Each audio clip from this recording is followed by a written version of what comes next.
जय जिनेंद्र। मैं doctor Robbie Jain और मेरे channel doctor Robbie Rahul Jain में आप सभी का स्वागत है। आज हम बात करते हैं वात पित्त प्रकृति के बारे में।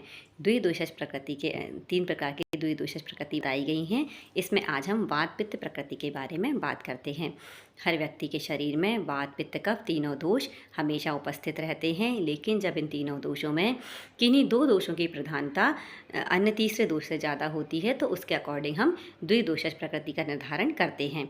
जैसे मान लीजिए किसी व्यक्ति में 40% वात के लक्षण हैं और 40% पित्त के लक्षण हैं और 20% कफ के लक्षण हैं, तो हम उसे वात पित्त प्रकृति कहेंगे।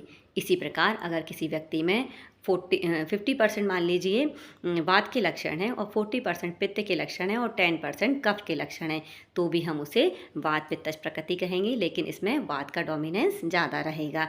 इसी तरह अन्य द्विदोषज प्रकृति को हम समझते हैं। अब बात करते हैं वात पित्त प्रकृति के व्यक्ति में किस तरह से हमें लक्षण दिखाई देते हैं।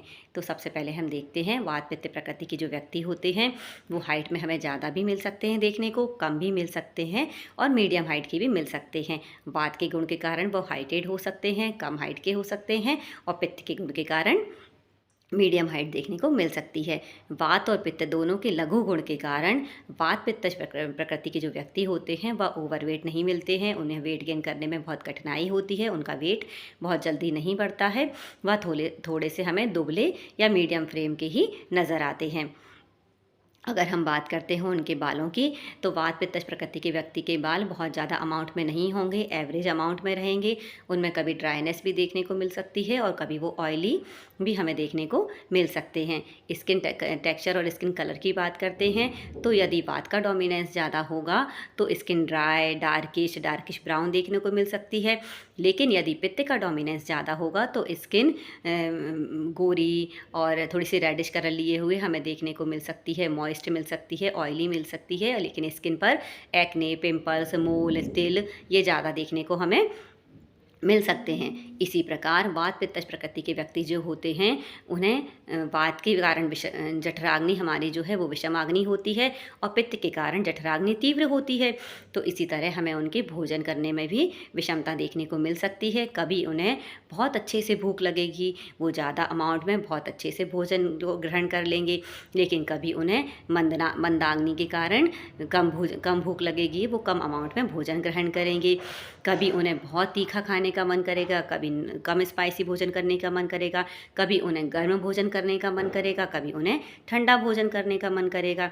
तो इस तरह उनके भोजन के स्वभाव में बदलाव देखने को मिलता है। कभी उन्हें बहुत ज़्यादा प्यास लगेगी, कभी उन्हें कम प्यास लगेगी।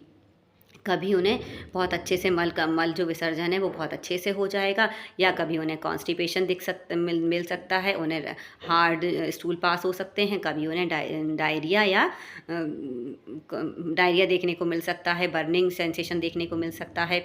मूत्र त्याग में भी इसी तरह बदलाव देखने को मिल सकता है। कभी उन्हें बहुत अच्छे से स्वच्छ यूरिन पास आउट होगी और कभी उनकी यूरिन में येलोनेस देखने को मिल सकती है, बर्निंग मिक्सचुरेशन देखने को मिल सकती है। इसी तरह उन्हें कभी ठंड बहुत अच्छे से सहन हो जाएगी, कभी उन्हें गर्मी बहुत अच्छे से सहन हो जाएगी, कभी उन्हें ठंडा मौसम अच्छा लगेगा, कभी उन्हें गर्म मौसम अच्छा लगेगा। तो इस तरह बदलाव देखने को वात पित्त दोनों के गुणों के कारण थोड़ा सा बदलाव हमें देखने को मिलता है। मानसिक स्वभाव की बात करते हैं तो कभी वात के स्वभाव के कारण उन्हें थोड़ा सा चिड़चिड़ापन आ सकता है, वो थोड़ी सी बात में गुस्सा हो सकते हैं, लेकिन जल्दी उस बात से वो इग्नोर भी कर देते हैं, भूल जाते हैं। लेकिन पित्त के कारण उन्हें कभी कभी बहुत तेज गुस्सा आ सकता है, बहुत अग्रेसिव हो सकते हैं।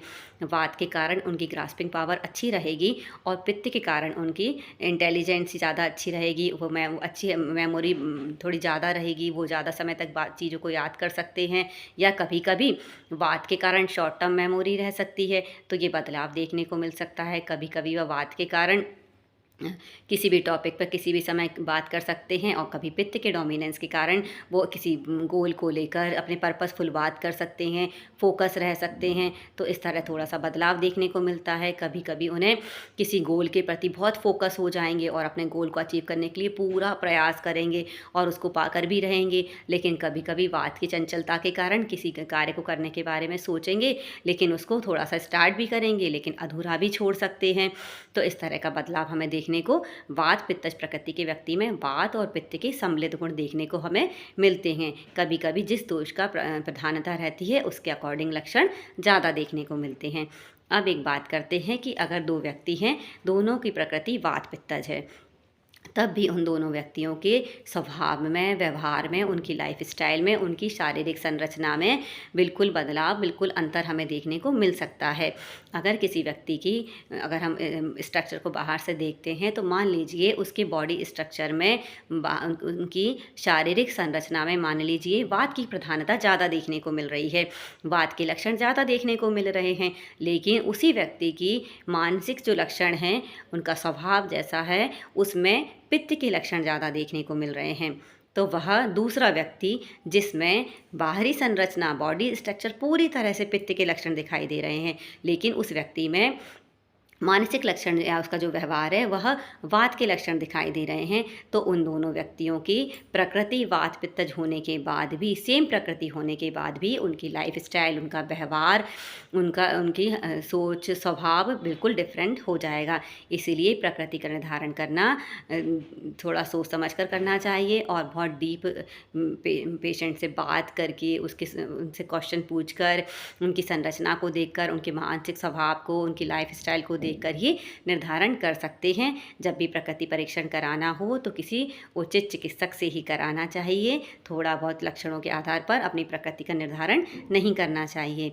अगर आपको मेरी दी हुई ये जानकारी अच्छी लगी हो तो आप मेरे वीडियो को लाइक कीजिए, शेयर कीजिए, मेरे चैनल को सब्सक्राइब कीजिए। मिलते हैं मेरी नेक्स्ट वीडियो में। जय जिनेंद्र, धन्यवाद।